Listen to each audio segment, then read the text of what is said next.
To mid day debate నీనిశాలిని బీఆర్ఎస్లో ముసలం పుట్టింది. కవిత లేఖాస్త్రం సంచలనం రేపుతుంది. లేఖలోని అంశాల కన్నా ఆ లేఖ లోగుట్టు ఏంటన్న దానిపై చర్చ జరుగుతుంది. ఇటీవల కవిత పార్టీ లైన్కు భిన్నంగా మాట్లాడుతున్నారు. వరుస భేటీలు నిర్వహిస్తున్నారు. బీసీ రాగం ఎత్తుకున్నారు. పార్టీలో తనకు ప్రాముఖ్యత ఇవ్వకపోవడంపై ఆమె తీవ్ర అసంతృప్తితో ఉన్నారు. అలాగే తీహార్ జైలు నుంచి బయటకు వచ్చిన తర్వాత చాలా పరిణామాలే జరిగాయి. పార్టీకి దూరం ఉండాలని కేటీఆర్ ఆదేశించారని ఇన్సైడ్ టాక్. ఈ నేపథ్యంలోనే సొంత కుంపటికి రెడీ అయినట్లు చెబుతున్నారు. సరిగ్గా ఇదే సమయంలో లేఖ రాశారు. ఇంతకీ కవిత మనసులో ఏముంది? ఆమె పార్టీ పెడతారా? కేసీఆర్తో కట్టిఫట్టారా? లేదా అన్నాబావలతో సర్దుకుపోతారా? ఇదే వాల్టి చర్చాంశం.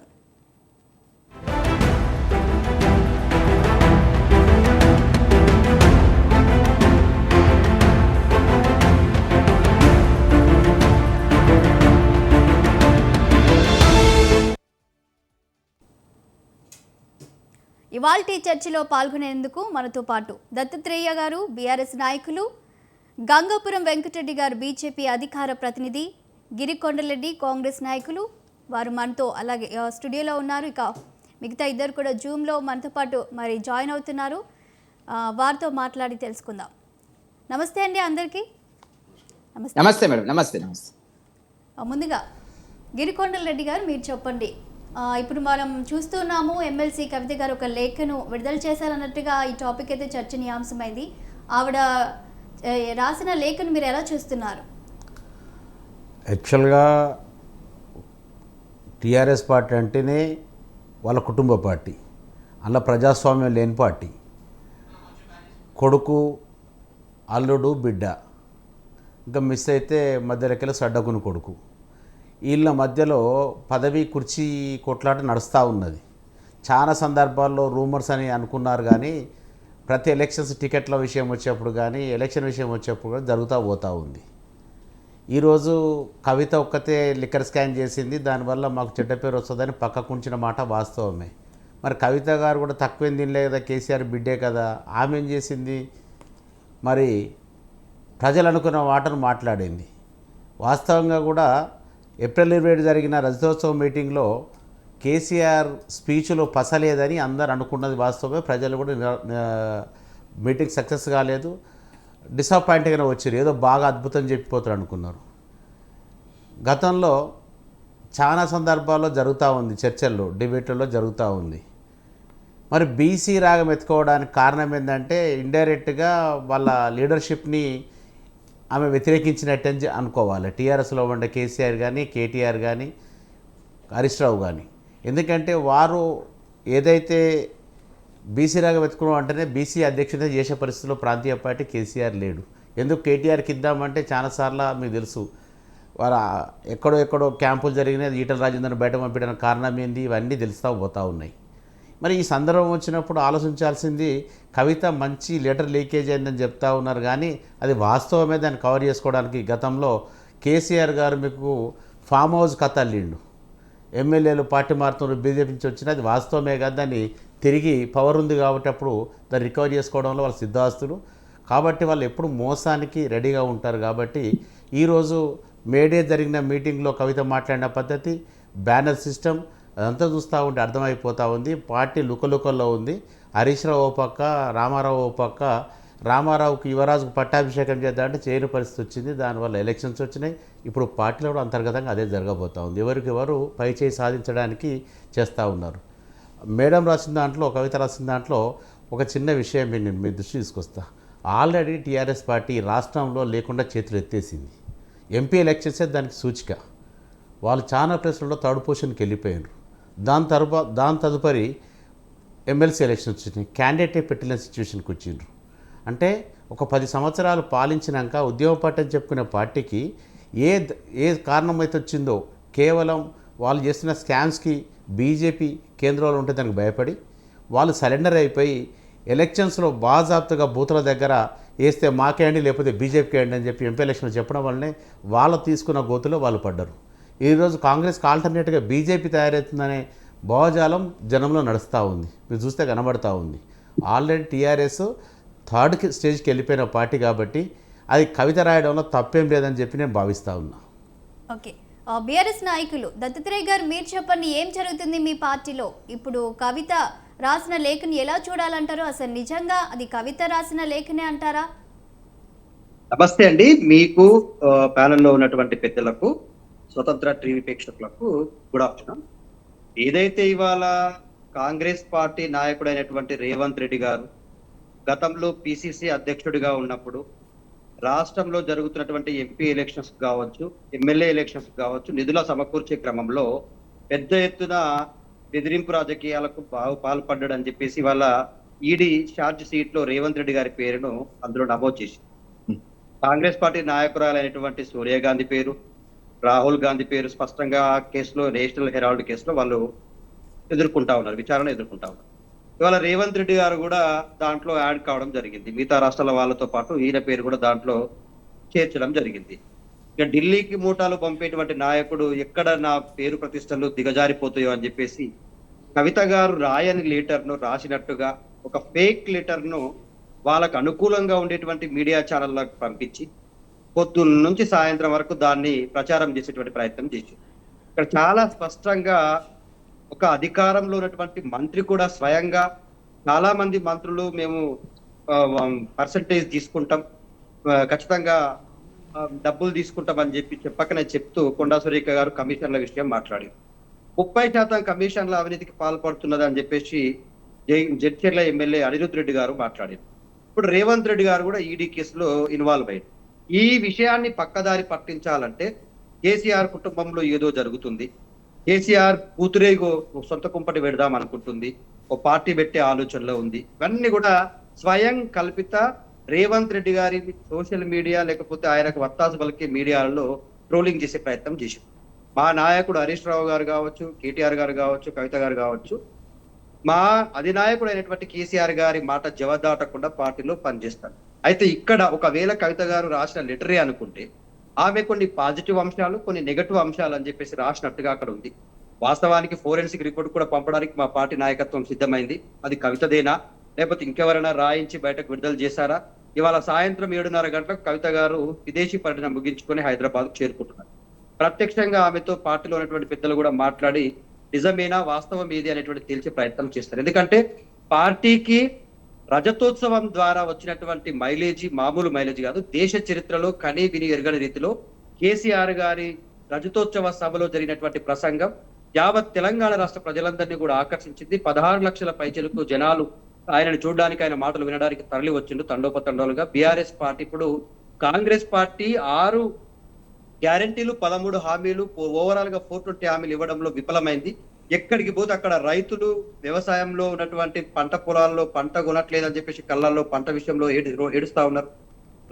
రుణమాఫీ కాలేదంటున్నారు, రైతు బంధు రాలేదంటున్నారు, ఇందిరమ్మ ఇండ్లకైతే దిక్కు దివాణా లేదంటున్నారు. ఇట్లా ఏ హామీ ఇచ్చినా కూడా నెరవేర్చడంలో విఫలమైనరు. కాబట్టి విఫల రాజకీయాలను కప్పిపుచ్చడం కోసం ఇవాళ బీఆర్ఎస్ పార్టీ ప్రతిష్టను దిగజార్చే ప్రయత్నం లేఖల రూపంలో లీకులు ఇస్తూ ఇవాళ పార్టీలో ఇదొక చర్చ జరుపుతా ఉన్నాం. మేము ఒకటే చెప్తా ఉన్నాం, ఒకవేళ మా నాయకురాలు రాసిన లేఖనే అయితే దాంట్లో ఏమన్నది, నానా నువ్వు చాలా బాగా మాట్లాడావు, రేవంత్ రెడ్డి గారి పేరు తీయకుండా మాట్లాడినందుకు ప్రజలు చాలా సంతోషపడ్డారు, చాలా దానికి మంచి రెస్పాన్స్ వచ్చింది. ఆపరేషన్ కగార్ ఏదైతే బీజేపీ ప్రభుత్వం మారణ హోమం సృష్టిస్తా ఉందో, అడవుల్లో ఉన్నటువంటి సొంత పౌరుల పైన, బిడ్డల పైన రాజ్యాంగాన్ని కాలరాస్తూ ఆపరేషన్ కగార్ పేరు మీద ఉన్నటువంటి ఎస్సీ, ఎస్టీ, బీసీ, మైనార్టీ వర్గాల బిడ్డలు ఏదైతే మావోయిస్టులుగా మారి తెలంగాణలో ఉన్నటువంటి సామాజిక ఉద్యమానికి వ్యతిరేకంగా వాళ్ళు పోరాటం చేస్తా ఉంటే, సామాజిక తెలంగాణ కోసం వాళ్ళ మీద రక్తపు హేరులై పారించే విధంగా రోజుకొక నాయకుల్ని చంపుతున్నారు. వేలాది మంది నాయకులని ఇవాళ చంపే ప్రయత్నం చేస్తున్నారు. ఆపరేషన్ కగార్ గురించి మీరు దేశంలో మాట్లాడిన మొదటి నాయకుడు నానా అని చెప్పి కేసీఆర్ గారిని ప్రశంసించే ప్రయత్నం చేశారు. కొన్ని విషయాలు మాట్లాడింది. వక్ఫ్ బోర్డు విషయంలో, బీజేపీ తెచ్చిన వక్ఫ్ బోర్డు విషయంలో కూడా మీరు మాట్లాడాల్సి ఉండే నానా, ఎందుకంటే మైనారిటీ వాళ్ళు చాలా మంది బాధపడుతున్నారు ఆ బిల్లు రావడం వల్ల అని చెప్పేసి ఆ విషయాన్ని ప్రస్తావించింది. సీనియర్లు అయినటువంటి నాయకులకు కూడా అవకాశం ఇస్తే బాగుంటది, పార్టీ ఓడిపోయినప్పుడే కదా మనం పోస్ట్ మార్టం చేసుకోవాలనే అంశాన్ని రాసింది. ఒకవేళ ఇవన్నీ అంశాలు కవిత గారు రాసిన లేఖనే అయితే ఇందులో విమర్శ ఏం లేదు. ఖచ్చితంగా చూచాయిగా సొంత తండ్రికి సలహాలు ఇచ్చినట్టుగా ఉంది. మీరు పాజిటివ్, మనకు వచ్చినటువంటి మైలేజ్ ఇది, ఇక మనం ఇంకా ప్రస్తావించాల్సిన అంశాలు ఇవి అని మాట్లాడినదే తప్ప పార్టీని విమర్శించడము, కేటీఆర్ ని విమర్శించడము, హరీష్ రావుని విమర్శించడము, లేకపోతే నేను కొత్త పార్టీ పెడుతున్నానో లేకపోతే మాకు ఆస్తుల పంపకాలు ఉన్నాయి, మా డబ్బులు లేవను, ఇవన్నీ మాట్లాడని అంశాలు, రాయని అంశాలు, లేని అంశాలను కూడా ఏదో తప్పుడుగా ప్రస్తావించేటువంటి ప్రయత్నం చేస్తా ఉన్నారు. మీ ద్వారా స్వతంత్ర టీవీ ద్వారా నేను ఒకటే చెప్తా ఉన్నా, కాంగ్రెస్ నాయకులు ఇవాళ ఇప్పుడు మీతో కూర్చొని మాట్లాడుతూ ఉన్నారు. అదేదో కేసీఆర్ గారి ఇంట్లో కూర్చొని కేసీఆర్ పక్కనో లేకపోతే కవిత గారి పక్కనో లేఖ రాస్తుంటే ఈయననే సలహాలు ఇచ్చినట్టుగా మాట్లాడుతుంది. మా పార్టీలో అలాంటి ఉద్దేశం ఏం లేదు బ్రదర్ కొండలరెడ్డి గారు, మీరు గుర్తుపెట్టుకోండి. బీఆర్ఎస్ పార్టీ చాలా నిక్కచ్చిగా కేసీఆర్ గారి నాయకత్వంలో కమిట్మెంట్ తో పనిచేసే నాయకులు. మాకు ఒక అద్భుతమైనటువంటి విషయం ఏంటంటే కవిత గారు కావచ్చు, కేటీఆర్ గారు కావచ్చు, హరీష్ రావు కావచ్చు, సమర్థవంతమైనటువంటి నాయకులు మాకు వరుసగా ఉన్నారు. ఒకరి తర్వాత ఒకరు భవిష్యత్తు తెలంగాణను దత్తాత్రేయ గారు డిబేట్ కంటిన్యూ చేద్దాం. దీనికి ముందు ఒక చిన్న బ్రేక్ తీసుకుందాం. చూస్తూనే ఉండండి స్వతంత్ర న్యూస్.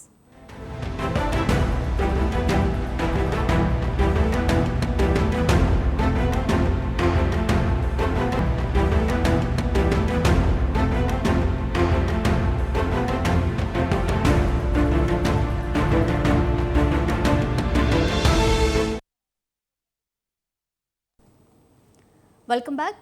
ఇక దీనిపై మరింత గంగాపురం వెంకటరెడ్డి గారు చెప్పండి. ఈరోజు ఇప్పుడు కవిత లేఖను చూస్తుంటే మీరు ఏమనుకుంటున్నారు? ఇక్కడ ఒక విషయాన్ని మనం చూడొచ్చు. రజతోత్సవ సభలో ఏదైతే కేసీఆర్ మాట్లాడారో దానిపై కవిత మాట్లాడినట్టు చూస్తున్నాం. బీజేపీని టార్గెట్ చేయలేదు అన్నట్లు ఆవిడ వ్యాఖ్యానించినట్టు చూస్తున్నాం ఈ లేఖలో. దీనిపై మీరేమంటారు? ఇప్పుడు శాలిని మేడం, లైవ్లో ఉన్న మిత్రులందరూ కూడా నమస్తే. ఈ కవిత గారు రాసినటువంటి చెప్పబడుతున్నటువంటి లెటర్ వాస్తవమా కాదా అనేటువంటిది కూడా ఒక చర్చ మనం తీసుకోవాల్సినటువంటి అవసరం ఉంది. ఎందుకంటే నేను మార్నింగ్ నుంచి చూస్తున్న దత్తాత్రేయ గారు చాలా టీవీలో మాట్లాడినటువంటి సందర్భం లోపల రెండు వైపులా మాట్లాడుతున్నాడు. ఒకటి అది తప్పు, అది కవిత అవాస్తవమైనటువంటిది, తప్పుడు లెటర్ని తీసుకొచ్చి రేవంత్ రెడ్డి గారు కాంగ్రెస్ నాయకులు సోషల్ మీడియాలో దాన్ని ప్రజెంట్ చేసినారు అనేటువంటిది ఒకవైపు చెబుతూనే ఒకవేళ రాస్తే ఇది అనేటువంటి చెప్తున్నాడు. ఇప్పుడు ఒక పార్టీకి సంబంధించినటువంటి ఒక ప్రముఖమైనటువంటి అందులో గత ముఖ్యమంత్రి 10 సంవత్సరాలు ముఖ్యమంత్రిగా చేసినటువంటి కూతురు రాసినట్టుగా చెప్పబడుతున్నటువంటి లెటర్ ఆషామాషి లెటర్ కాదు శాలిని గారు. ఇది దాంట్లో ఏదో ఒకటి ఉండాలి కదా, ఒక స్టాండ్ ఉండాలి కదా పార్టీకి.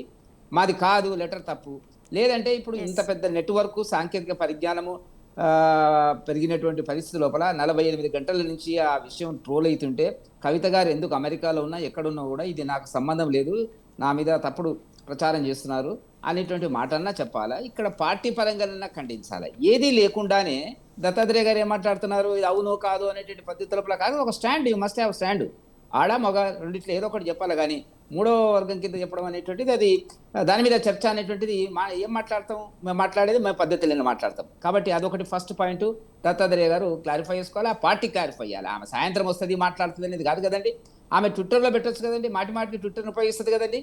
దానికి సంబంధం లేదు, నా మీద కావాలని చెప్పి బురద జల్లేటువంటి రాజకీయం చేస్తున్నారు కాంగ్రెస్ వాళ్ళు కానీ ఇతరులు కానీ అనేటువంటి పద్ధతిలో ఒక మాట చెప్తే దీని మీద చర్చ పెట్టరు కదా మీరు. కాబట్టి ఇది వాస్తవము. ఆ కుటుంబంలో రాజకీయ వారసత్వ పోరాటం కానీ అభిప్రాయ భేదాలు కానీ కొట్లాటలు కానీ పంచాయతీలు కానీ గత కొంతకాలం నుంచి జరుగుతున్నటువంటి మాట వాస్తవం. గత 10 సంవత్సరాల నుంచి పదవులు ఉన్నారు కాబట్టి, అందరూ పదవులు అనుభవించినారు కాబట్టి, అన్ని రకాల సౌకర్యాలను వాళ్ళు అనుభవించినటువంటి పరిస్థితి వాళ్ళకు ఉన్నది కాబట్టి, ఆయన ముఖ్యమంత్రి, కీలకమైనటువంటి మరి వర్కింగ్ ప్రెసిడెంటు, ముఖ్యమైన శాఖలు ఎవరికి, కేటీఆర్ గారికి అతి ముఖ్యమైన శాఖలు, హైదరాబాద్ చుట్టూ ఉండే భూములకు సంబంధించినటువంటి హెచ్ఎండిఏ మున్సిపాలిటీకి సంబంధించిన శాఖలు, వాటిలో ఏముంటుందో అందరికీ తెలుసు, నేనేం ఆరోపణలు చేయడం లేదు. అదేవిధంగా అల్లుడికి ఒక శాఖ, ఆయన కో బ్రదర్ కొడుకు సంతోష్కి ఒక ముఖ్యమైనటువంటి పదవి, కూతురికి ఆమె ఫస్ట్ టర్మ్లో కవిత గారు నిజామాబాద్ నుంచి 5 సంవత్సరాలు ఎంపీగా ఎలక్ట్ అయిన తర్వాత ఒక నిమిషం కూడా ఖాళీ ఉండే పరిస్థితి లేదు. ఓడిపోతే ఓడిపోయినాము అని చెప్పి ఉండొచ్చు కదా. వెంటనే ఎమ్మెల్సీలు, ఇప్పుడు 6 ఏళ్ల బట్టి ఎమ్మెల్సీలు, పదవుల గురించి ఆమె మాట్లాడుతుంది. వల్ల సామాజికంగా మన భౌగోళిక తెలంగాణ వచ్చింది కానీ సామాజిక తెలంగాణ రాలేదని మాట్లాడుతుంది. కుటుంబ సభ్యులు మీరే మొత్తం నడిపించిన తర్వాత ఇంకా సామాజిక తెలంగాణ ఇప్పటి కూడా గుర్తించడం లేదు కదా. మీరు ఒక బీసీని ముందుకు తీసుకొచ్చినారా, ఒక ఎస్సీని ముందుకు తీసుకొచ్చారా? మీరు తీసుకురాకుండానే మీ కుటుంబ కేంద్రంగా నడిపిస్తున్నారు. ఇప్పుడు ఇంకా మీరు ఆ వాస్తవంలోకి రాలేదు. ప్రజల తీర్పేంది, అన్ని పార్టీల వల్ల సామాజిక తెలంగాణ గురించి మాట్లాడుతున్నాయి, సామాజిక వర్గాల పదవుల గురించి మాట్లాడుతున్నవి. ఆ భారతీయ జనతా పార్టీ కానివచ్చు, లేకపోతే రేవంత్ రెడ్డి గారి మధ్యన మాట్లాడిన దాని ప్రకారంగా నేనే రెడ్డి చివరి ముఖ్యమంత్రిని కావచ్చు అనేటువంటి అభిప్రాయం కూడా ఆయన చెప్పడం జరిగినటువంటిది. ఇంత పెద్ద సామాజిక చైతన్యము తెలంగాణ ప్రాంతంలో కనపడితే వాళ్ళ మధ్యన పదవుల కోసం కొట్లాట నువ్వా నేనా అనేటువంటిది. ఆమెతోనే ఆ పార్టీకి అనేక రకాల ఇబ్బందులు వచ్చినాయి. లిక్కర్ కేసులో ఆమె మీద ఆరోపణలు, జైలుకి వెళ్ళిన మాట వాస్తవం. సరే, దానికి సంబంధించినటువంటి తీర్పులు ఏమొస్తాయి దర్యాప్తులో అనేటువంటిది మనం ఇప్పుడేం చెప్పలేము. కాబట్టి వాళ్ళు అతి కష్టం మీద ఆమెను జైలు నుంచి వచ్చే వరకు తీసుకొచ్చే వరకు ప్రయత్నం చేసినారు. ఆమె ఒక లయబిలిటీ అనేటువంటిది వాళ్ళలో ఉన్నటువంటిది. కాబట్టి పక్కకుండు నువ్వు అనేటువంటి మాట బహుశా చెప్పుంటారు. చెప్తే ఒప్పుకుంటలేదు. ఒప్పుకోకుండా నేనేం తక్కువ అని చెప్పే పద్ధతిలో వస్తున్నది. అది కుటుంబ కొట్లాట, కుటుంబ పదవుల కొట్లాట, కుటుంబ పార్టీ వారసత్వ సంపదకు సంబంధించినటువంటి కొట్లాటలు నడుస్తున్నటువంటి మాట వాస్తవము.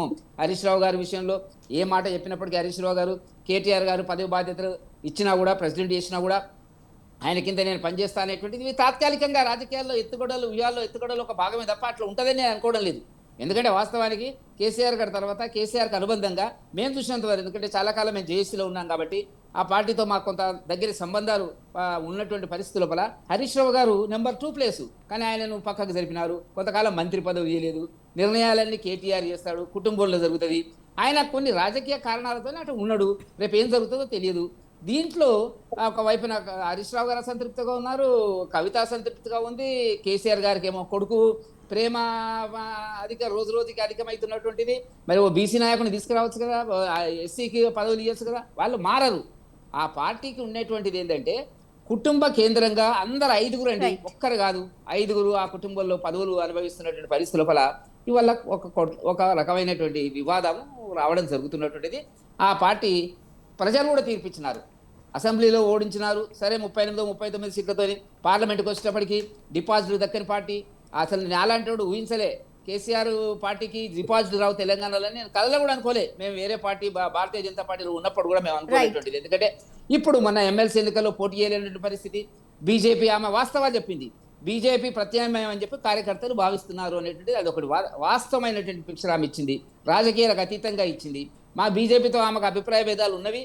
బీజేపీ నన్ను సతాయించింది. బీజేపీ ఎందుకు సతాయిస్తుందండి? కేంద్ర ప్రభుత్వం, దర్యాప్తు సంస్థలు అవి చేసేటువంటి మీరు చేసినటువంటి పనులను బట్టి జరిగి ఉంటుంది. దానికి సంబంధం లేదు భారతీయ జనతా పార్టీకి. కాకపోతే వాస్తవం ఒప్పుకున్నది తెలంగాణ కాంగ్రెస్కు ప్రత్యామ్నాయము భారతీయ జనతా పార్టీ అనేటువంటి మాట ఆమె చెప్పడంలో వాస్తవ ప్రజల మనోభావాలని ముందుకు తెచ్చినటువంటి సందర్భము ఆ లెటర్లో ఉన్నది అని చెప్పి మనం భావిస్తున్నటువంటి ఒక సందర్భం. రైట్. వెంకటరెడ్డి గారు, మనతో పాటు దీనిపై విశ్లేషించడానికి విశ్లేషకులు వివి రావు గారు కూడా జూమ్లో మరి జాయిన్ అయ్యారు. వారితో మాట్లాడే ప్రయత్నం చేద్దాం.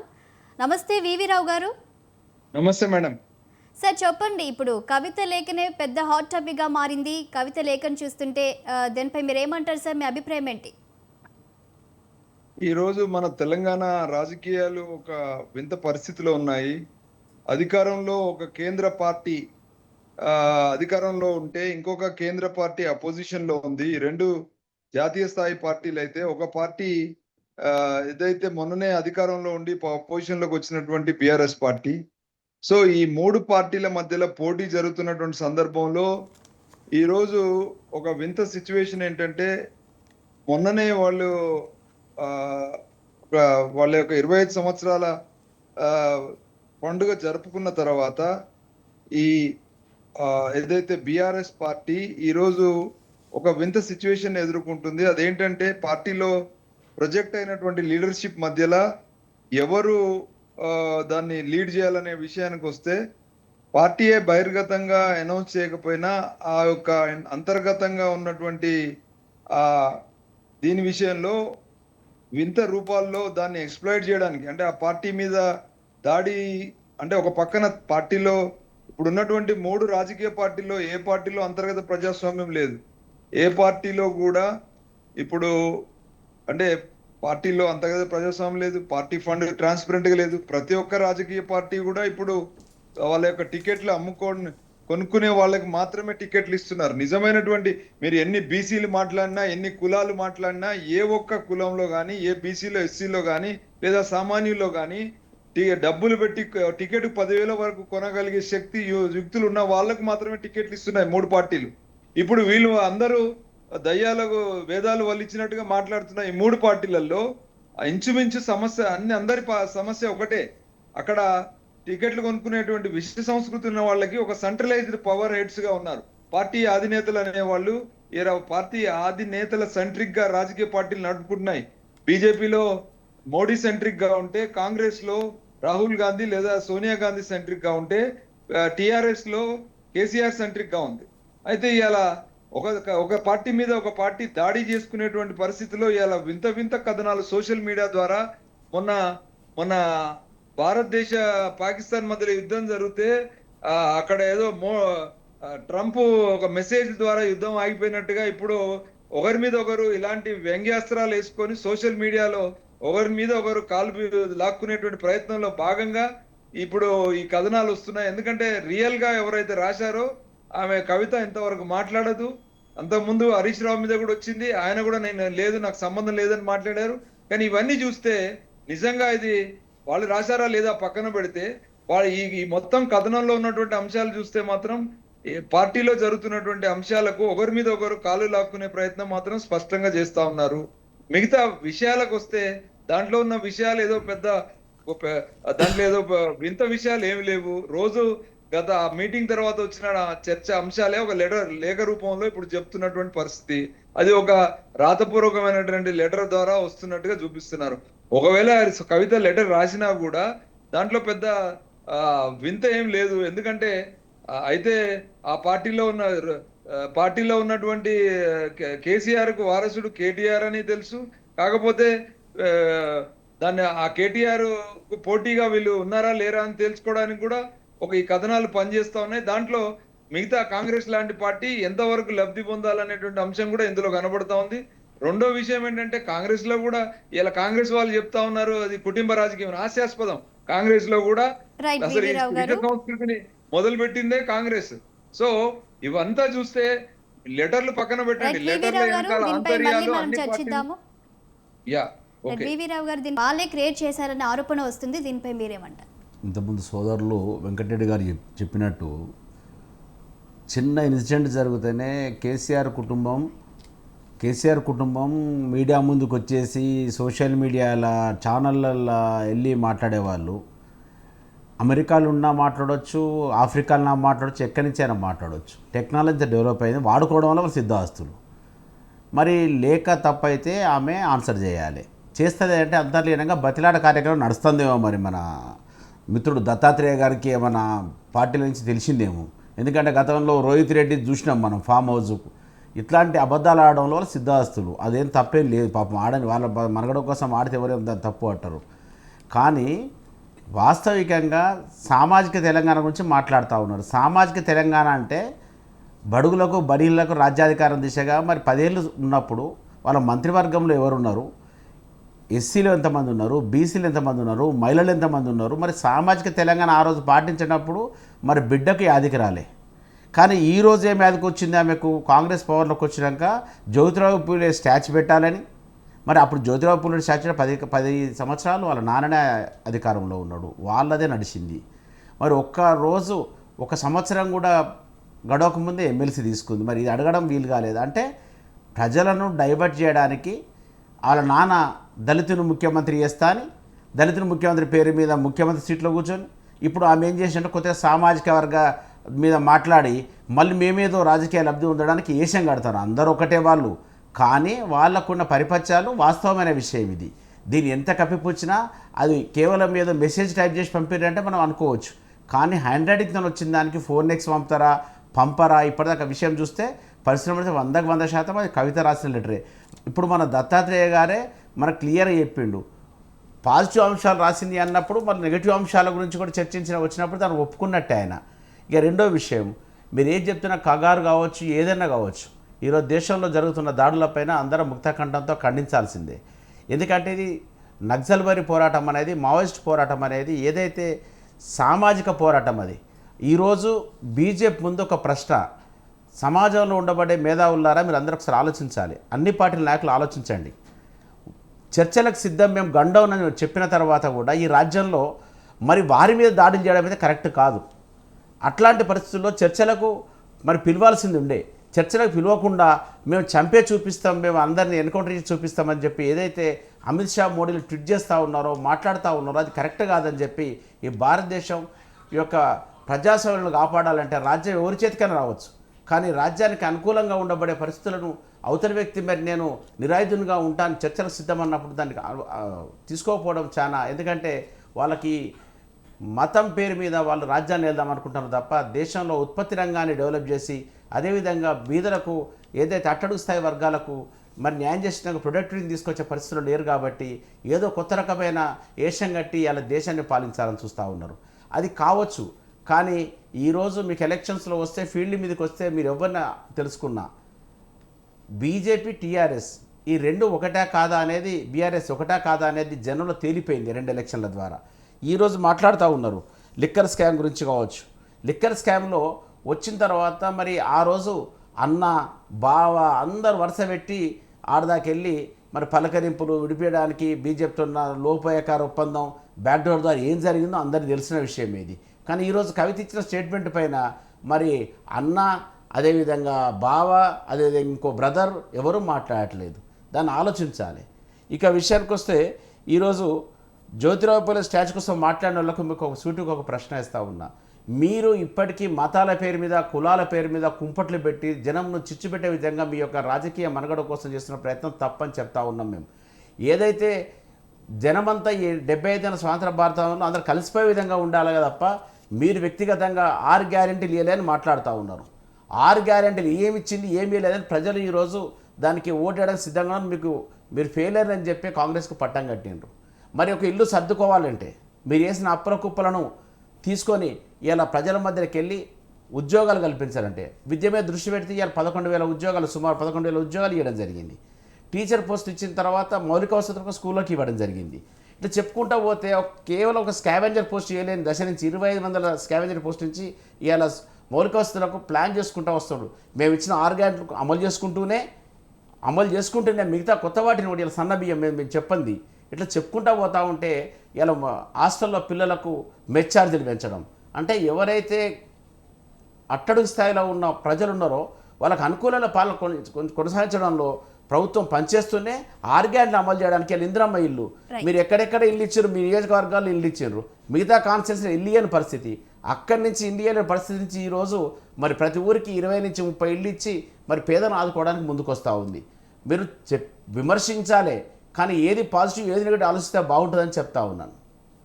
రైట్ దత్తాత్రేయ గారు, మీరు చెప్పండి, మీరు యాక్సెప్ట్ చేసినట్లేనా ఇది కవిత రాసిన లేఖ అని? ఎందుకంటే మీ వ్యాఖ్యలు చూస్తుంటే అలానే ఉన్నాయి. మరి దానిపై మీరేమంటారు?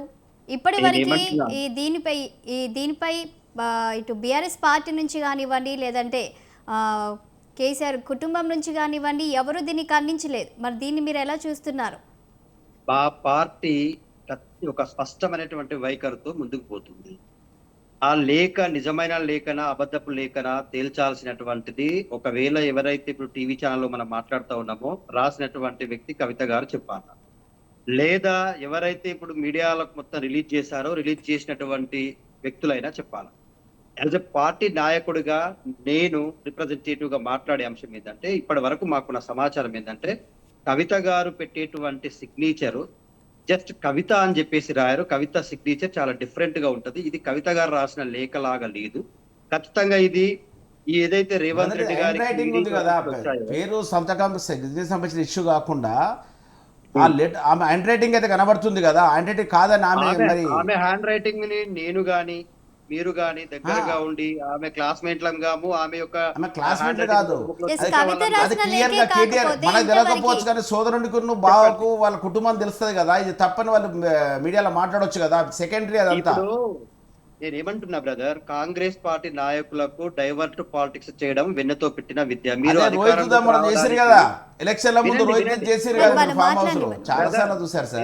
మీరు మాట్లాడుతున్నప్పుడు నేను విన్నాను, నా వర్షన్ కూడా స్వతంత్ర వెళ్ళాలా వినండి. నేను మధ్యలో మాట్లాడితే రన్నింగ్ కామెంటరీ వల్ల డిస్టర్బ్ అవుతుంది.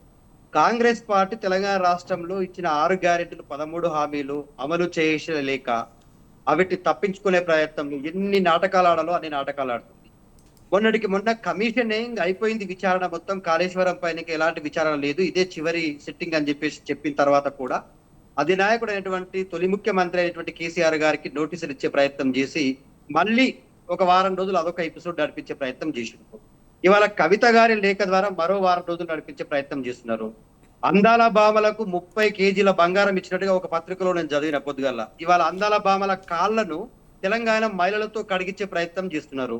తెలంగాణ ఆత్మగౌరవాన్ని తాకట్టు పెడుతుంది ఎవరండి? ఇక్కడ తెలంగాణలో స్వయంగా ఒక మంత్రి గారే అసంబంధమైనటువంటి విషయాలను సంబంధంగా మార్చి పర్సంటేజ్ల విషయం మాట్లాడుతున్నారు, ఎమ్మెల్యేలు మాట్లాడుతా ఉన్నారు.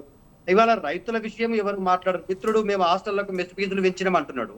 68 మంది ఆడపిల్లలు అబ్బాయిలు కోత కోసేమంటారండి, ఉరేసుకొని చచ్చిపోయారు, సూసైడ్ చేసుకున్నారు, ఫుడ్ పాయిజన్ తో చచ్చిపోయారు.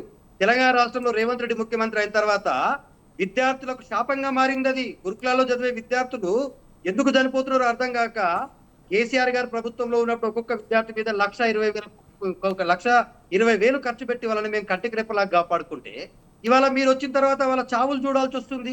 దత్తాత్రేయ గారు ఇక్కడ మనం చూసినట్లయితే దత్తాత్రేయ గారు ఇక్కడ చెప్పండి. కవిత రాసిన లేఖ కేసీఆర్ కి ఏం సందేశం ఇస్తున్నారు వారు, దాని గురించి చెప్పండి.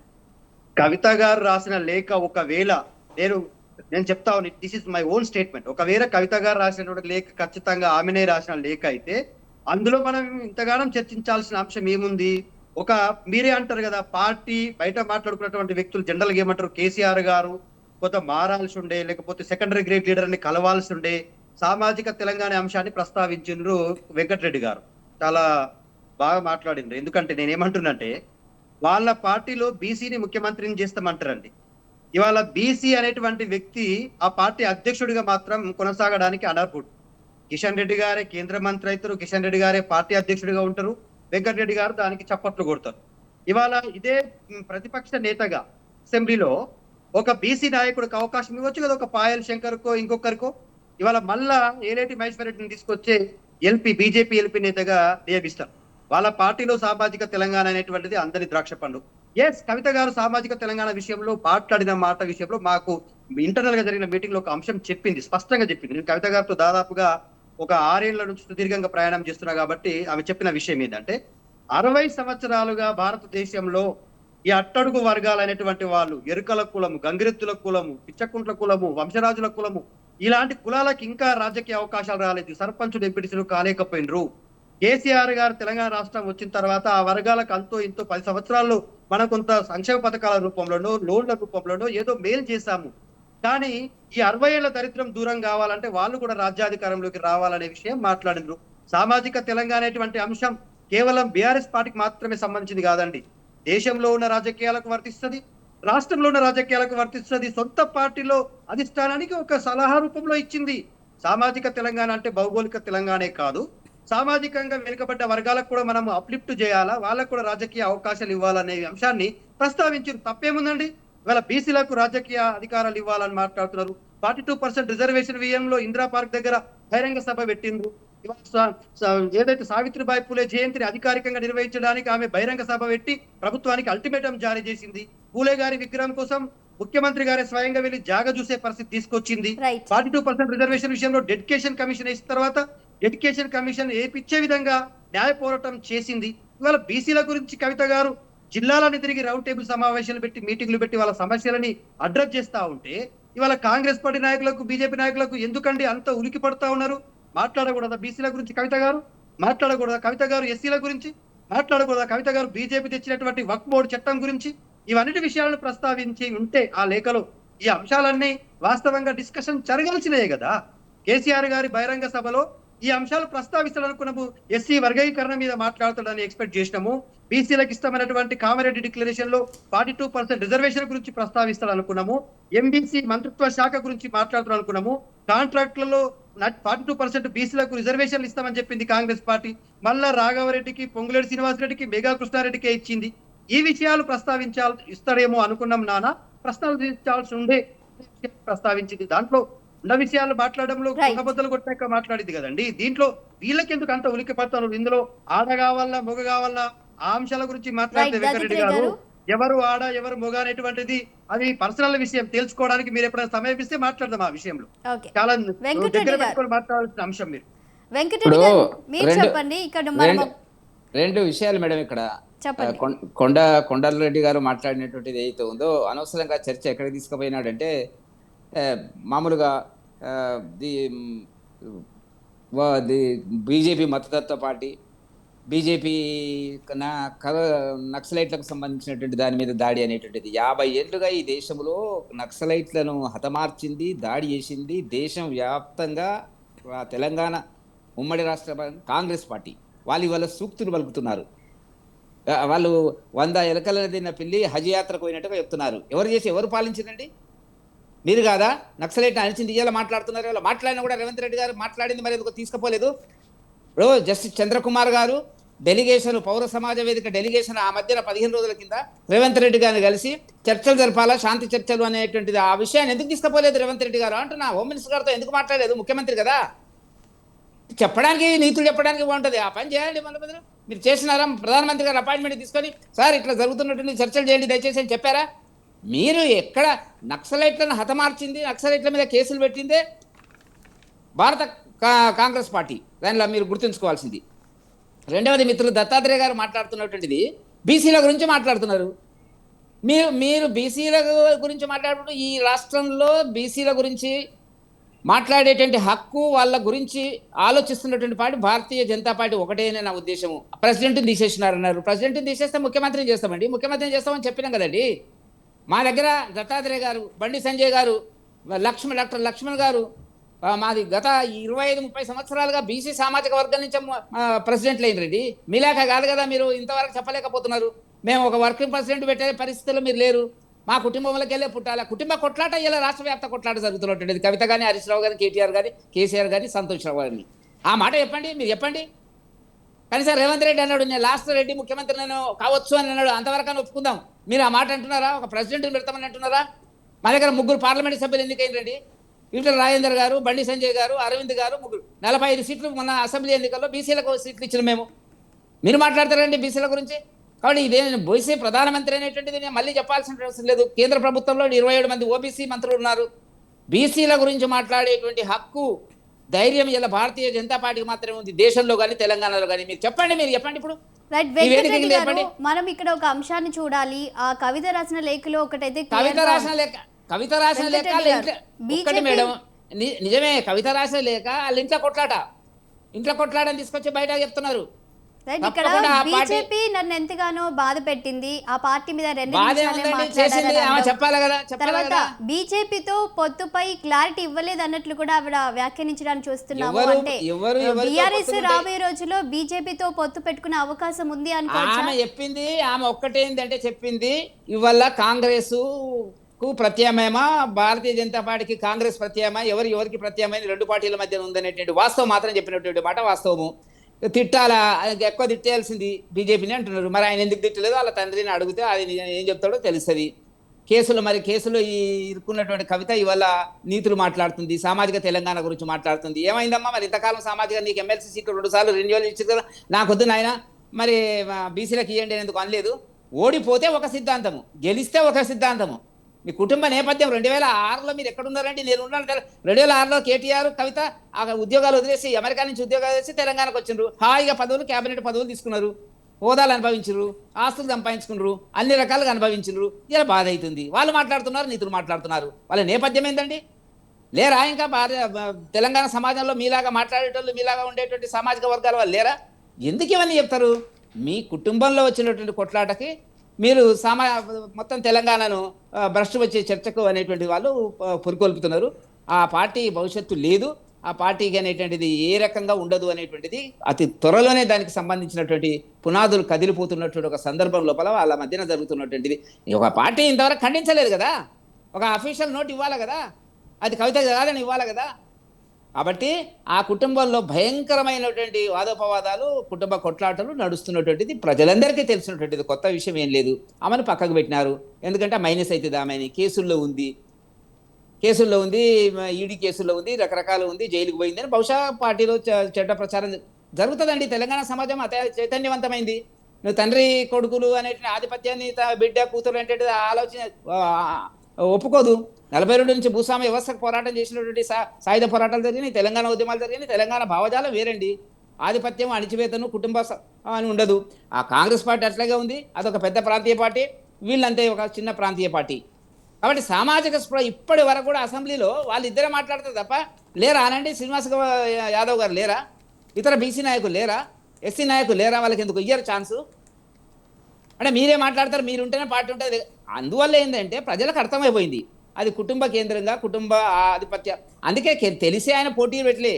ఆమె అంటుంది ఏంటంటే ఎమ్మెల్సీ ఎన్నికలకు ఎందుకు పోటీ పెట్టలేదు మనం, ఆయన డిపాజిట్ రావు, ఇప్పుడైనా గౌరవంగా ఉంటుంది, పోటీ చేయలేదు కేసీఆర్ గారు అనే మాట చెప్పుకోవడానికన్నా గౌరవప్రదంగా ఉంటుంది. వాళ్ళకి అర్థమైపోయింది 39% అసెంబ్లీ 38% ఓట్లు ఉన్నటువంటిదే 16% పార్లమెంట్ ఎన్నికలకు వచ్చేటప్పటికి పడిపోయినటువంటి పరిస్థితి, డిపాజిట్లు దక్కనటువంటి పార్టీ. వాళ్ళేం మాట్లాడతారండి? వాళ్ళ పార్టీ అనేటువంటిది ఎటోటో పోతుంది, ఎటోటో చీలిపోతారు. ఎవరు ఏ పార్టీలో కలుస్తారో కాలం నిర్ణయిస్తారు. రైట్. కొండలరెడ్డి గారు మీరు చెప్పండి. కవిత లేఖలో ఒక మాటనైతే మనం చూడొచ్చు, సీఎం రేవంత్ రెడ్డిని అయితే వ్యక్తిగతంగా దూషించలేదు, దాన్ని యాక్సెప్ట్ చేస్తానని వారు అనడము, ఆ తర్వాత పార్టీ పరంగా కొన్ని కేసీఆర్ ఏదైతే మాట్లాడారో దాన్ని కూడా వారిని స్పందించడం జరిగింది. మరి దీనిపై మీరేమంటారు? కవిత గారు చెప్పిన దాంట్లో వాళ్ళిద్దరు కానీ ఇక్కడ సీఎం రేవంత్ రెడ్డి వ్యక్తిగతంగా కూడా దూషిస్తూ వస్తున్నారు కొన్ని సందర్భాల్లో, దాన్ని మీరేమంటారు? వ్యక్తిగతంగా దూషిస్తున్నా ఎప్పుడు అట్లే దూషించాలన్నట్ట? లే, సీఎం రేవంత్ రెడ్డి గారు అంటే పర్సనల్గా మాట్లాడడాన్ని దానిపై మీరేం చెప్తారు? భాషా ప్రయోగం లాంగ్వేజ్ ఎప్పుడు అట్లా కేసీఆర్ లాంగ్వేజ్ మాట్లాడడం వల్ల అందరం అట్లే తయారై ఎట్లాంటి విజ్ఞతతో ఉండొద్దు అన్నట్టు. వ్యక్తిగత ఆయన ఓడిపోయినట్టే మీరు ఓడిపోవడానికి ప్రయత్నం చేస్తారా? ఇప్పుడు వ్యక్తిగత దూషణలు చేస్తుంది ఎవరు? మాటలు ఎంత హీనమైన లాంగ్వేజ్ వాడింది ఎవరు? కేసీఆరే కదా. దానివల్లనే ఇప్పుడు అందరు రాజకీయ నాయకులకు ఏం అలవాటు అయిందంటే అట్లా మాట్లాడితేనే మీడియాలో వస్తుందేమో అనే స్థాయికి వచ్చింది. దీన్ని అలవాటు చేసింది ఎవరు? కేసీఆరే కదా. అంటే మనం కూడా అలానే మాట్లాడాలంటారు. మాట్లాడొద్దు, ఇచ్చే గౌరవం ఇవ్వాలి. ఇప్పుడు కాళేశ్వరం గురించి మాట్లాడుతూ ఉంటే సోదరుడు దత్తాత్రేయ గారు మాట్లాడుతూ ఉన్నారు. మరి ఈ 140,000 కోట్లకు సంబంధించిన ప్రాజెక్టు రిజైన్ చేసి దీని యొక్క రేపు పొద్దుగాల కేసులు ఇరుక్కపోయేది వాస్తవం అవాస్తవం కోర్టు తేలుస్తుంది. ప్రజాస్వామ్యయుతంగా రాజ్యాంగబద్ధంగా కోర్టులు పనిచేస్తూ ఉన్నాయి, దాని ప్రకారం తేలుస్తుంది. మరి అదే అందాల భామాల పోటీ గురించి మాట్లాడుతాం. దేశంలో ఈ రాష్ట్రం నుంచి కొత్త ఊరుని తీసుకొచ్చి అందాల భామాల పోటీలు అని చెప్పడం కాదు, ఇది మిస్ ఇండియా అవమానపరిచే విధంగా ఎవరు కూడా మాట్లాడొద్దు. అదో చిన్న ఇన్సిడెంట్ను పట్టుకొని కాళ్ళు గడిగిచ్చిండ్రు, అంతకంటే హీనంగా తెలంగాణ అవమానపరిచింది మీరు. ఈరోజు తెలంగాణ ఉద్యమంలో పనిచేసిన వాళ్ళను, ప్రాణత్యాగం చేసిన కుటుంబాలను మరిచింది మీరు. కనీసం వాళ్లకు ఎట్లాంటి సౌకర్యాలు కల్పించింది మీరు. ఇట్లా చెప్పుకుంటే చాలా రకాలుగా సరే పవర్ ఉంటే ఒకటి. సోదరుడు ఒక విషయం చెప్పిండు, బాసరా గురించి చెప్పిండు. చాలామంది చనిపోతూ ఉన్నారు హాస్టల్లో విద్యార్థులని. మనం చూసింది రేవంత్ రెడ్డి గారు అక్కడ దాకా ఎందుకు పోవాల్సి వచ్చింది? మీడియా అక్కడ దాకా ఎందుకు పోవాల్సి వచ్చింది? తొలి వెలుగు రఘు లాంటి వాళ్ళు ఎందుకు పోవాల్సి వచ్చింది? అందరు ఎందుకు వెళ్ళాల్సి వచ్చింది? అక్కడికి తీర్మార్మాలను ఎందుకు వెళ్ళాల్సి వచ్చింది?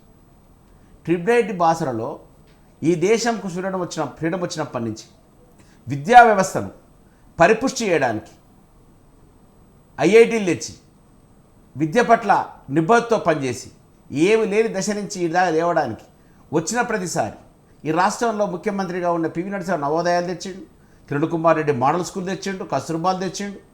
ఈరోజు ప్రభుత్వం నిబద్ధతతో పనిచేస్తూ ఉంది.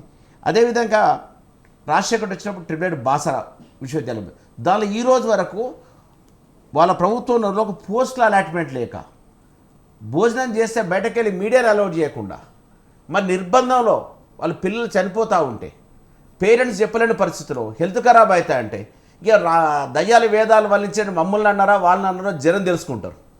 ఈరోజు ప్రభుత్వ పాఠశాలలో ఏం జరుగుతుంది, ఆ రోజు ఏం జరిగింది, హాస్టల్లో ఏం జరిగింది, వెళ్దాం రండి. 61 మంది చనిపోయినరా లెక్కలు క్యాలిక్యులేషన్ చెప్పి మీడియా ముందు మాట్లాడడం మాత్రం గొప్ప కాదు కదా. ఇవాళ ప్రతి గ్రామం నుంచి ఇవాళ వెళ్ళి సాఫ్ట్వేర్ ఇంజనీర్లుగా, డాక్టర్లుగా స్థిరపడ్డ ఎవరి వల్ల స్థిరపడ్డారు? నవోదయ నుంచి వెళ్ళి స్థిరపడ్డారా, లేదు బాసర నుంచి వెళ్ళి స్థిరపడ్డారా? చూసుకుందాం. మీరు ఇది యాక్చువల్లీ ఈ టాపిక్ డైవర్ట్గా విప్లవ పార్టీ గురించి నేను మాట్లాడిన దాంట్లో వెంకటరెడ్డి గారు ప్రజాపాలనలో రాజ్యం తన పట్ల జరుగుతున్నప్పుడు వెపన్ కోసం అన్నట్టు ఎన్కౌంటర్ జరిగి ఉండొచ్చు కాంగ్రెస్ పార్టీలో, కానీ సామాజిక పోరాటంలో జరుగుతున్న దాన్ని గుర్తించి చర్చలు పిలిచింది. దాని చర్చలు సఫలమైన ఒక ప్రయత్నం జరిగింది. దీని పట్ల అందరం ఒకటే దృక్పథంతో ఉండాలి. వెంకటరెడ్డి సార్ ఒకటే No, no, మీరు ఒక 50 ఏండ్లుగా చేసిన దాడి 50 ఏళ్లలో వినండి, చెప్పలేదు, 50 ఏళ్లలో ఒక వ్యక్తి లొంగిపోతా అంటే, నక్సలైట్ల మీద, ఒక వ్యక్తి నక్సలైట్ల లొంగిపోతా మీద. అంటే, ఒక వ్యక్తి నేను చర్చలకు సిద్ధం అంటే ఆనాడు తుపాకులు తీసుకొని వచ్చి మీ దగ్గర అడవిలో- లెటర్ ఉందా? వినండి, మీ అడవిలో ఉండి దగ్గర- అప్పయ్యకపోతే మళ్ళీ నక్సలైట్లు- అక్కడ చేయొచ్చు కదా దాడి, అక్కడ చేయలే లే, లే, కదా. లే. వినండి, అధికారపూర్వకంగా మేము ఏమంటున్నాం, ఏది జరిగినా రాజ్యానికి వ్యతిరేకంగా జరిగే దాంట్లో మీరు అన్నట్టు ఏమైనా జరిగి ఉంటే చర్చలకు వాళ్ళు మేము గండోన్ అని చెప్పినప్పుడు ఒక శత్రువు నిరాయుధుడైనప్పుడు ఆయన మీద దాడి చేయడం తప్పంటున్నాం మేము. గతం గురించి దగ్గర మీరు లెటర్ మాట్లాడుతున్నారు, ఉందా? నేను కూడా మాట్లాడతాను, అది కాదు. వాళ్ళు వినండి, శాంతి చర్చలు రేవంత్ వినండి, రెడ్డి వినండి ఇక్కడ లెటర్ ఉందా? మీరు ఏమంటున్నారు, రేవంత్ రెడ్డి పంపొచ్చు కదా అన్నారు. జరుగుతుంది ఛత్తీస్గఢ్ లో. మీరు మరి ఎందుకు మాట్లాడిండు? ఎందుకు మాట్లాడాడు? సార్, భాయ్ ఒక్క సాబ్, నిమిషం సార్, వినండి, వెంకటరెడ్డి. మీరు మధ్యలో మీరు మాట్లాడితే మేము వింటాం, పెద్ద మనిషి వింటాం మీరు. కానీ ఏదైతే ఇవాళ కవిత 10 ఏళ్ళు అధికారంలో ఉంది, జాగృతి పెట్టుకుంది సొంతగా పెట్టుకొని, ఆమె పౌరత్వనేమో ఎవరు యాదికి రారు, లేకపోతే అందరు యాదికొస్తారు. వీళ్ళకు దళితుడు యాదికొస్తాడు, బీసీలు యాదికొస్తారు, ఎస్టీల మధ్యలో పంచాయతీ పెట్టింది వీళ్ళు గారా, బంజారాల మధ్యలో ఉండు గిరిజనుల మధ్యలో పంచాయతీ వీళ్ళు గారా, రేపు గంగపుత్రుల మధ్యలో ముద్రాల పంచాయతీ వీళ్ళు గారా, కుర్మల మధ్యలో గొల్లల మధ్యలో పంచాయతీ వీళ్ళు గారా. ఈరోజు మేము మొత్తం తెలిసిపోయినాం, మేము సచ్చుల్లో మాకేం జరగలేదంటే ఇలా ఊళ్ళలోకి వెళ్తే తెలుస్తా ఉంది. రైట్. మీరు రండి, ఫీల్డ్కి వచ్చి చూడండి, మనం చేసినాం. ఇవాళ ఒక్కరోనే ప్రతిపక్షం రాగానే పునీతులు అయిపోయినావా? ఇన్ని లక్షల కోట్లు మీ ఆస్తులు ఎక్కడుండే? ఇవాళ మీకుండే ఆస్తుల విలువలెంత? ఎక్కడి నుంచి ఎక్కడికి వచ్చి మీ పంచాయతీ అంత ఏంది? ఆమె వెళ్ళి దుబాయ్లో ఆడ కొనుక్కున్నది, మరి ఎక్కడి నుంచి వచ్చినాయి ఈ పైసలు? నాకు వాచ్ లేదా, నాకు వాచ్ లేకుండా అనేది మాట్లాడుతూ ఉంది కదా మీడియా ముందు. Right. ఇవన్నీ ఒకసారి ఆలోచించాలి. మనం కూడా పార్టీలు వేరు, సమాజంలో ఒక పౌరునిగా మన బాధ్యత ఎంత దూరం ఉంది అక్కడ దాకా కూడా విశ్లేషించుకోవాల్సింది పోయి వాళ్ళు చేసింది. ఇలా బీసీల కోసం అవకాశం కూడా చేసేది ఉంటుంది, అవకాశం ఇవ్వలే, మళ్ళీ అవకాశం ఇచ్చిన చెయ్యి. ఇలా Right. మహేష్ గౌడ్ గారు మా పిసిసి అధ్యక్షులు, మా ఏఐసిసి అధ్యక్షులు మల్లికార్జున ఖర్గే గారు, మా దాంట్లో మేము ప్రయత్నంలో భాగం జరుగుతూ ఉంది. ప్రధానమంత్రి క్యాండిడేట్ మాత్రం రాహుల్ గాంధీ. రైట్, వెంకటరెడ్డి భయ్యా, గారు. ప్రధానమంత్రి క్యాండిడేట్ రాహుల్ గాంధీ ఈ దేశం ఐక్యతతో ఉండాలని, ఈ దేశం ఐక్యతతో ఉండాలని, ఈ దేశంలో మతాల వల్ల విచ్ఛిన్నమవుతుందని కన్యాకుమారి నుంచి కాశ్మీర్ దాకా పాదయాత్ర వేసి దేశాన్ని జోడించాలని 4 పక్కన పాదయాత్ర వేసి ఈ దేశాన్ని ఏ రాష్ట్రం, ఏ ముఖ్యమంత్రి ఇదివరకు, ఏ ప్రధానమంత్రి, ఏ నాయకుడు తెలియని విధంగా ప్రజల కోసం మాత్రమే ఎలక్షన్స్ ఉంటేనే పాదయాత్రలకు వచ్చే రోజులలో దేశం ఐక్యతతో ఉండాలని పాటుపడ్డ కుటుంబం, ప్రాణత్యాగం చేసిన కుటుంబం, దేశం కోసం సర్వం కోల్పోయిన కుటుంబం. ప్రధానమంత్రి తప్పేందండి? ఏం చేయని వాళ్ళు 5 కూర్చొని ఇక్కడ రాష్ట్రాన్ని దోచుకుంటుంటే వాళ్ళు దేశం కోసం సర్వస్వం కోల్పోయిన కుటుంబం అండి. నెహ్రూ నుంచి ఇందిరాగాంధీ, రాజీవ్ గాంధీ, ఇలా Right. నిన్న రాజీవ్ గాంధీ వర్ధంతి చేసుకున్నాం. ఇవాళ జరుగుతున్న ఈ విప్లవం ఎక్కడి నుంచి వచ్చిందండి? టెక్నాలజీ విప్లవం ఎక్కడి నుంచి వచ్చిందండి? ఇవాళ బీసీలు అట్లీస్ట్ ఎమ్మెల్యేలు, ఎంపీలు కాకపోతే మీరు అనొచ్చు, వాస్తవమే ఉండొచ్చు, కానీ ఇలా మహిళలు, ఎస్సీలు, బీసీలు, ఎస్టీ లోకల్ బాడీస్లో మరి 50% రిజర్వేషన్ వాస్తవం కదా? దీనికి ప్రయత్నించిన కాంగ్రెస్ పనిచేస్తలేదా? అది Right, కొండలరెడ్డి గారు, ఒక్క చెయ్యని నిమిషం వాటిని సార్. పట్టుకొని మాట్లాడడం కరెక్ట్ కాదని చెప్పి Right, ఒక్క చేసిన నిమిషం వాళ్ళు సార్. గుర్తించాలని చెప్పి చెప్తా ఉన్నా.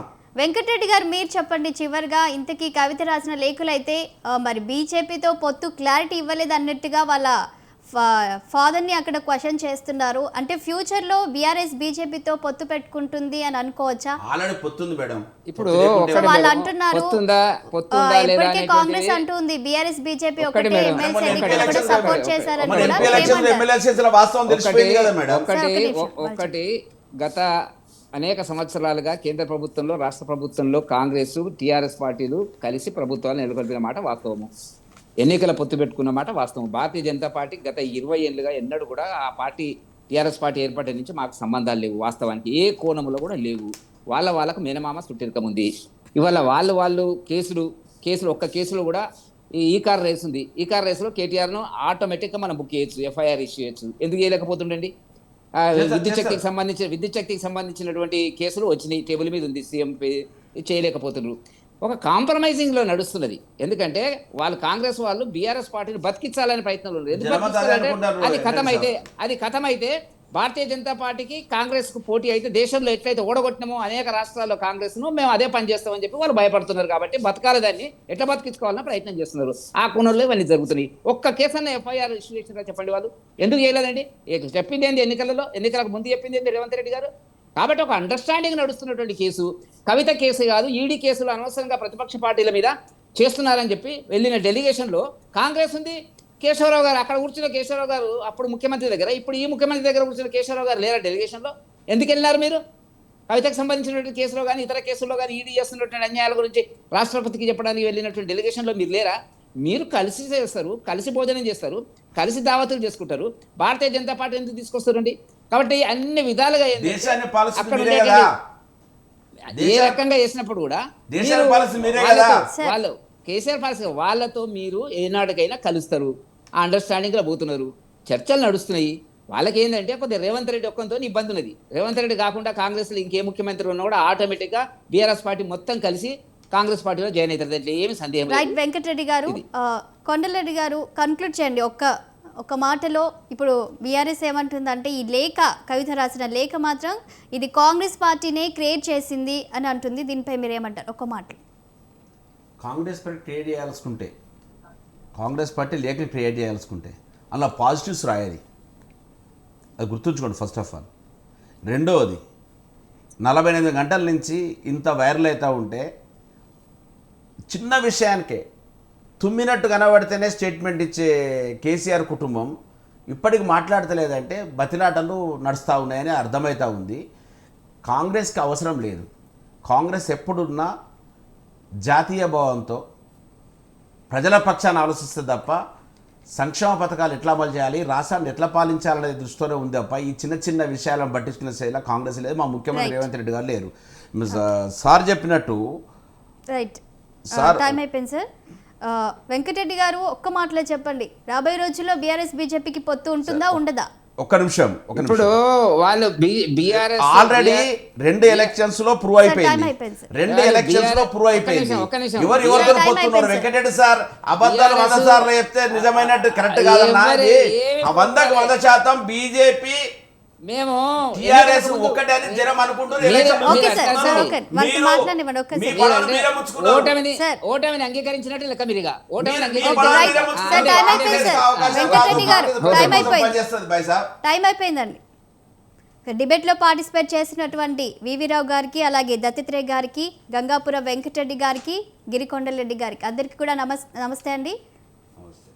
ఇది వాళ్ళ మిడ్ డే డిబేట్. చూస్తూనే ఉండండి స్వతంత్ర న్యూస్.